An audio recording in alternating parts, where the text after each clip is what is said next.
নমস্কার বন্ধুরা, Bhadreswar study centre চ্যানেলে তোমাদের স্বাগতম। রেলওয়ে গ্রুপ ডির জন্য যারা যারা ফর্ম ফিল আপ করতে চাইছো তারা হোল্ড করে যাও। এখন ফর্ম ফিল আপ করো না, কারণ ফর্ম ফিল আপ করার আগে একটি নতুন নোটিশ কিন্তু গ্রুপ ডির তরফ থেকে রিলিজ করেছে। সেই নোটিশটা আগে ভালো করে জেনে নাও, কারণ এই ভিডিওর মাধ্যমে সেই নোটিশের প্রত্যেকটি তথ্য তোমাদের কাছে তুলে ধরবো। এখানে কিন্তু প্রত্যেক কাস্ট মানে SC, ST, UR, OBC, EWS, তারপরে পিডাব্লিউবিডি প্রত্যেকের জন্যই কিন্তু এখানে ইনফরমেশন দেওয়া আছে। আগে ভালো করে ইনফরমেশনটা জেনে নাও, তারপরে কিন্তু ফর্ম ফিল আপের দিকে যাবে। তার জন্যই বলছি আগে প্রত্যেকটি তথ্য জেনে বুঝে তারপরে কিন্তু ফর্ম ফিল আপটা করবে, তাহলেই কিন্তু তোমরা সঠিকভাবে ফর্ম ফিল আপটা করতে পারবে। তো চলো নোটিশটা ডাউনলোড করে নিচ্ছি এবং নোটিশে কি কি বলা হয়েছে সম্পূর্ণ তথ্য তোমাদের কাছে তুলে ধরছি। এখানে তোমরা দেখতে পাচ্ছ যে তোমাদের এফএকিউ এর জন্য নোটিশ রিলিজ হয়েছে। তো এখানে কি কি বলা হচ্ছে দেখো, এগুলো কিন্তু সবই তোমাদেরই প্রশ্ন, আরআরবির থেকে উত্তরটা এসছে। এখানে প্রত্যেকটি তথ্য আগে জেনে নিয়ে তারপরে কিন্তু গুছিয়ে বসো আবেদন করতে। ঠিক আছে, দেখো তোমাদের আবেদন গতকাল থেকে শুরু হয়েছে, আবেদনের শেষ তারিখ 22শে ফেব্রুয়ারি 2025। পরবর্তী প্রশ্ন বলা হয়েছে যে এখানে যে what are the dates for modification of application, অর্থাৎ অ্যাপ্লিকেশন যে মডিফিকেশন করার জন্য মানে সংশোধন করার জন্য ডেটটা কি। এটা হচ্ছে 25শে ফেব্রুয়ারি থেকে 6ই মার্চ পর্যন্ত তোমরা মডিফিকেশন করতে পারবে। এবার সংশোধন কিন্তু সব কিছু করা যাবে না। কি কি করা যাবে না সেটা হচ্ছে ক্রিয়েট অ্যান অ্যাকাউন্ট। ধরো তুমি অ্যাকাউন্ট ক্রিয়েট করেছো, তো সেই অ্যাকাউন্ট ক্রিয়েট করার সেটা কিন্তু তুমি এডিট করতে পারবে না, সংশোধন করতে পারবে না। মেল আইডি, মোবাইল নাম্বার এগুলো কিন্তু তুমি পরিবর্তন করতে পারবে না। ব্যাপারটা বোঝা গেল? অর্থাৎ এগুলো কিন্তু কোনো রকমভাবে পরিবর্তন করা যাবে না। ওকে, আচ্ছা, এখানে হেল্প ডেস্কের নাম্বারগুলো দেওয়া আছে। এই নাম্বারে অবশ্যই তোমাদের যদি কোনো জায়গায় আটকায়, কোনো জায়গায় মনে হয় যে ভুলভাল আবেদন করার থেকে এই যে হেল্প ডেস্কের নাম্বারগুলোতে তোমরা কিন্তু কল করে একবার জেনে নিতে পারো যদি তোমাদের কোনো দরকার থাকে। এখানে দেখো তোমাদের পরবর্তী যেটি বলা হচ্ছে যে what is the procedure to create an account. Account create করার প্রসিডিওরটা কি? এর জন্য সিম্পলি তোমাকে অ্যাপ্লাই বাটনে ক্লিক করতে হবে, ক্রিয়েট অ্যান অ্যাকাউন্ট, সেখান থেকে তোমাদের ফুল ডিটেলস দিতে হবে, মোবাইল নাম্বার, মেল আইডি দেবে, সেখানে ওটিপি আসবে এবং যাবতীয় তোমাদের ডিটেলসটা এন্টার করার পরে সাবমিট করলেই কিন্তু তোমাদের অ্যাকাউন্ট ক্রিয়েট হয়ে যাবে। কিন্তু অ্যাকাউন্ট একবার যদি ক্রিয়েট হয়ে যায় সেটাকে কোনো রকমভাবে কিন্তু এডিট করা সম্ভব নয়। ওকে, পরবর্তী দেখো তোমাদের পরবর্তী যে প্রশ্নটি করা হয়েছে সেটা হচ্ছে যে mobile be used for filling up of application, অর্থাৎ অ্যাপ্লিকেশন ফিল আপ করার জন্য মোবাইলে কি করা যাবে। তো এই ব্যাপারটা বলেছে যে not work properly on mobile platform, অর্থাৎ মোবাইলে স্বাভাবিক ব্যাপার, ফর্ম ফিল আপ করতে অনেক ধরনের অসুবিধা হবে। তো তার জন্যই অ্যাডভাইস করছে যে ডেস্কটপ বা ল্যাপটপেই করাটাই বেটার। বাট আমি যেটা বলবো সেটা হচ্ছে যে মোবাইলেও তোমরা করতে পারো।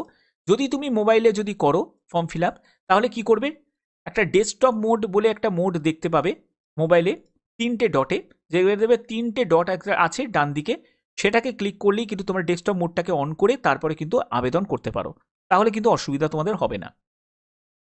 এর পরবর্তী যেটি বলা হচ্ছে যে একজন ব্যক্তি একাধিক মানে পোস্টে কি আবেদন করতে পারে। দেখো, একজন ব্যক্তি একাধিক পোস্টে আবেদন করতে পারে, কিন্তু আরআরবি কিন্তু একাধিক আরআরবিতে আবেদন করতে পারো না। কারণ একজন candidate, one candidate, one candidate, one RRB, ঠিক আছে, আরআরবিতেই কিন্তু অ্যাপ্লাই করতে হবে। ওকে, কিন্তু তুমি অনেকগুলো পোস্টেই অ্যাপ্লাই করতে পারবে, কারণ যোগ্যতা যেহেতু মাধ্যমিক, কমন যেহেতু একটা এডুকেশন কোয়ালিফিকেশন রাখা হয়েছে, তো সেক্ষেত্রে সবকটা পোস্টের জন্যই কিন্তু তুমি এলিজিবল। ওকে, আচ্ছা, এর পরবর্তী দেখো বলছে can I apply multiple application to same railway, অর্থাৎ ধরো আরআরবি সেম কিন্তু তুমি মাল্টিপল অ্যাপ্লিকেশন করছো, সেটা ক্ষেত্রে কি হবে, সেটাও কিন্তু করা উচিত নয়, কারণ মাল্টিপল অ্যাপ্লিকেশন হলেও কিন্তু এটা রিজেক্ট হয়ে যাবে। বোঝা গেল? তারা যখন দেখবে যে একই নাম দিয়ে বারবার করে আসছে তখন কিন্তু পুরোটাই কিন্তু রিজেক্ট করে দেবে। এটাও কিন্তু অবশ্যই তোমাদের জানতে হবে। 18 নম্বর প্রশ্নটা খুব গুরুত্বপূর্ণ, এটা অনেকের তোমাদের একটা প্রশ্ন ছিল, সেটা হচ্ছে ল্যাসিক সার্জারি স্যার আমি করেছি, তো আমি কি এলিজিবল এখানে আবেদন করতে। তো আবেদন করতে পারবে, কিন্তু মেডিকেল স্ট্যান্ডার্ড যেগুলো A2 A3 যে পোস্টগুলো আছে সেগুলো বাদ দিয়ে, বাদ বাকি তোমাদের B1 category post, B2 category, C1 ক্যাটাগরির যে পোস্টগুলো আছে সেই পোস্টগুলোর জন্য তোমরা অবশ্যই এলিজিবল, কোনো অসুবিধা হবে না। ওকে, আচ্ছা, এর পরবর্তী আর কি আছে, এর পরবর্তী হচ্ছে যে can I change my password. তো পাসওয়ার্ড তো নিশ্চয়ই তুমি চেঞ্জ করতে পারবে। একবার যদি পাসওয়ার্ড যদি কোনো কারণে তোমার মনে হয় যে এটা ওল্ড পাসওয়ার্ড আছে, এটাকে চেঞ্জ করতে চাই, তুমি নিশ্চয়ই চেঞ্জ করতে পারো। ঠিক আছে, আচ্ছা, can I change my chosen railway বা আরআরবি, আমি কি একবার ধরো আর মানে অ্যাপ্লিকেশন করেছি যে একটা আরআরবি ধরে, এবং সেটাকে আমি পরে মডিফাই করতে চাইছি বা পরিবর্তন করতে চাইছি, এই আরআরবিতে আমি আবেদন করব না, আমি অন্য আরআরবিতে আবেদন করব। তো সেক্ষেত্রে বলছে no, you can not change the chosen RRB after submission of application. অর্থাৎ একবার যদি তুমি সাবমিট করে দাও তাহলে কিন্তু তুমি আরআরবি পরিবর্তন করতে পারবে না। বোঝা গেল? আচ্ছা, এরপরে দেখো, can I edit my details during the application process? বলছে yes, any details application other than the details enter the create an account. Create an অ্যাকাউন্টে তুমি যে ডিটেলসটা দিয়েছো সেটাকে বাদ দিয়ে বাদ বাকি যে ডিটেলসগুলো সেগুলো কিন্তু তুমি পরিবর্তন করতে পারবে। এবার ফ্রি ট্রাভেল অথরিটি বলছে যে who are eligible free travel authority, অর্থাৎ ফ্রি ট্রাভেল অথরিটি শুধুমাত্র এসসি এসটি তারাই কিন্তু পায়, তো তারাই পাবে এখানে।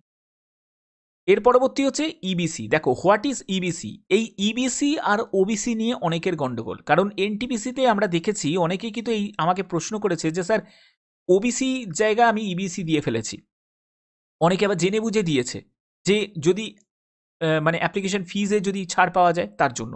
বাট এই ভুল কাজটা কিন্তু একদম করবে না, কারণ ইবিসি তারাই, ইকোনমিক্যালি ব্যাকওয়ার্ড ক্লাসেস তারাই যাদের অ্যানুয়াল ফ্যামিলি ইনকাম 50,000 টাকার কম, বুঝলে?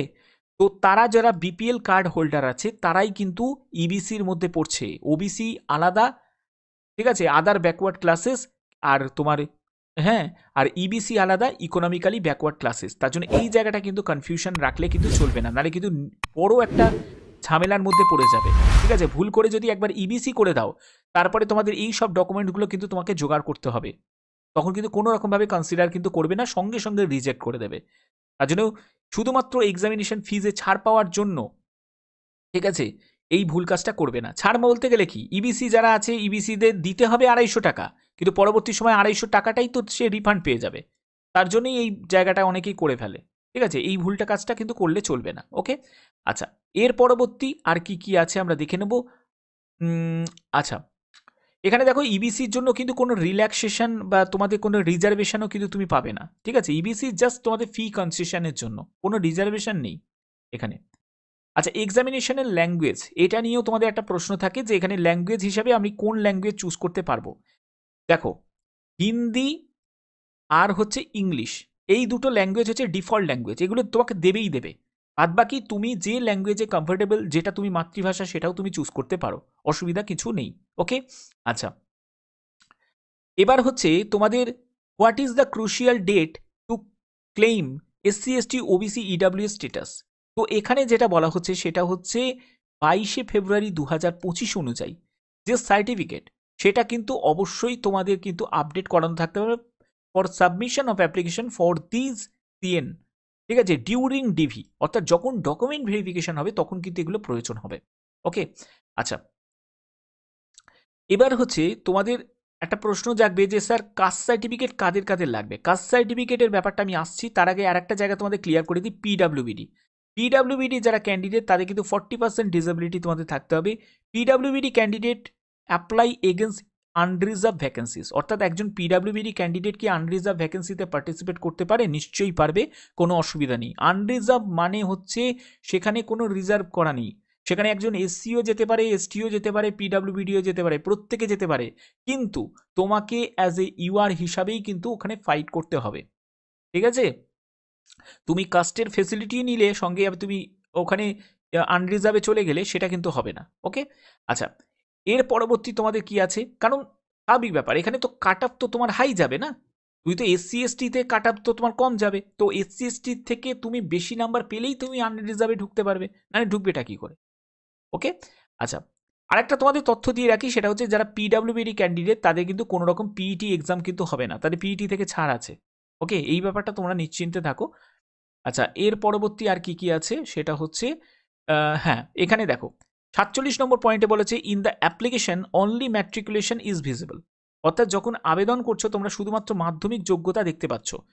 এবার কারুর যদি হায়ার কোয়ালিফিকেশন থাকে সেটাও কিন্তু সে মেনশন করতে পারে, কারণ সেখানে অ্যাড বাটন তুমি দেখতে পাবে, তো অ্যাড বাটনে ক্লিক করে তুমি কিন্তু তোমার যোগ্যতাটাকে অ্যাড করতে পারো। ওকে, আচ্ছা, এর পরবর্তী আর কি আছে? এর পরবর্তী যেটি আছে সেটা হচ্ছে যে সাইজের ডকুমেন্টসের এগুলো বলা আছে, তো এগুলো তোমাদের লাগছে। আচ্ছা, এখানে দেখো 50 নম্বরের পয়েন্টে যেটা বলা হয়েছে, what all documents are to be uploaded in total.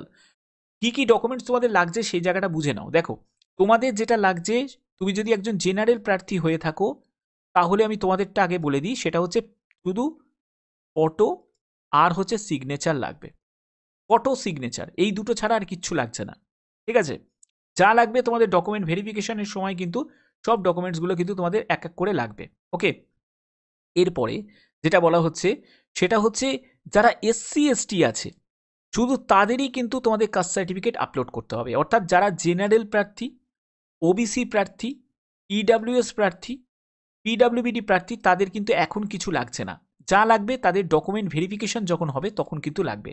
শুধুমাত্র যারা এসসি এসটি ক্যান্ডিডেট আছো তাদেরই কিন্তু তোমাদের কাস্ট সার্টিফিকেট কিন্তু প্রয়োজন হচ্ছে আবেদন করার সময়। ওকে, ফটো সিগনেচার এবং কাস্ট সার্টিফিকেট শুধু এসসি এসটিদের লাগছে। আচ্ছা, এর পরবর্তী হচ্ছে তোমাদের এখানে selection process, CBT, PET, DV এবং মেডিকেল তোমাদের থাকবে। ওকে, রং অ্যান্সারের জন্য অবশ্যই তোমাদের নেগেটিভ মার্কিং থাকবে। 1/3 নেগেটিভ মার্কিং কিন্তু তোমাদের আছে, 1/3 নেগেটিভ মার্কিং। ওকে, আচ্ছা, এর পরবর্তী আর কি আছে বলছে যে how do I know that my application is finally submitted. আমি কিভাবে জানবো যে আমার আবেদন পুরো ফাইনালি সাবমিট হয়ে গেছে? তো তার জন্য তোমাদের কিন্তু মেল এবং এসএমএস আসবে, তখনই কিন্তু তুমি জানতে পারবে যে তোমার কনফার্ম তোমার সাবমিট হয়ে গেছে। In case of rejection of my application will the fee paid by me be refunded. তো দেখো এই জায়গাটা কিন্তু তোমাদের অবশ্যই জানতে হবে যে তুমি যদি ধরো আবেদন করেছো, কিন্তু বলা হচ্ছে যে আবেদন করার পরে যদি কোনো কারণে অ্যাপ্লিকেশন স্ট্যাটাসটা যদি রিজেকশন দেখায় তাহলে কিন্তু তুমি কোনো রকমভাবে আবেদন মূল্য কিন্তু রিফান্ড পাবে না। এটা কিন্তু কন্ডিশনে বলাই আছে। অর্থাৎ আবেদন করার আগে অবশ্যই ভালো করে বুঝে মাথা ঠান্ডা করে আবেদন করবে। অনেকে আছে 23 তারিখ থেকে আবেদন শুরু হয়েছে বলে হটপট করে আবেদন করা শুরু করে দিচ্ছে, কিন্তু এগুলো ভুল। তারা দেখবে ম্যাক্সিমাম ভুল করবে। তার জন্য বলছি সময় যেহেতু আছে, ফেব্রুয়ারি মাসের 22 তারিখ পর্যন্ত সময় আছে, এখনো অনেক দিন সময় আছে। তার জন্য একটু ধীরে সুস্থে আবেদনটা করো, ভালো করে বুঝে নাও, তারপরে কিন্তু আবেদনটা করো। এবং দেখো তোমাদের এখানে প্রিন্ট আউট কপি অবশ্যই কিন্তু তোমাদের করে রাখাটা দরকার, কারণ এটা ফিউচার রেফারেন্সের জন্য প্রয়োজন। তো আশা করি তোমাদের এই ভিডিওর মাধ্যমে প্রত্যেকটি তথ্য তোমাদের কাছে তুলে ধরলাম। এরকমই গুরুত্বপূর্ণ আপডেট আমি প্রতিনিয়ত আমার চ্যানেলের মাধ্যমে প্রোভাইড করে থাকি। এরকমই গুরুত্বপূর্ণ আপডেট পাওয়ার জন্য অবশ্যই চ্যানেলটাকে সাবস্ক্রাইব করে রাখবে, বেল আইকনটাকে অল করে রাখবে। এখনের মতো এটুকুই, টাটা।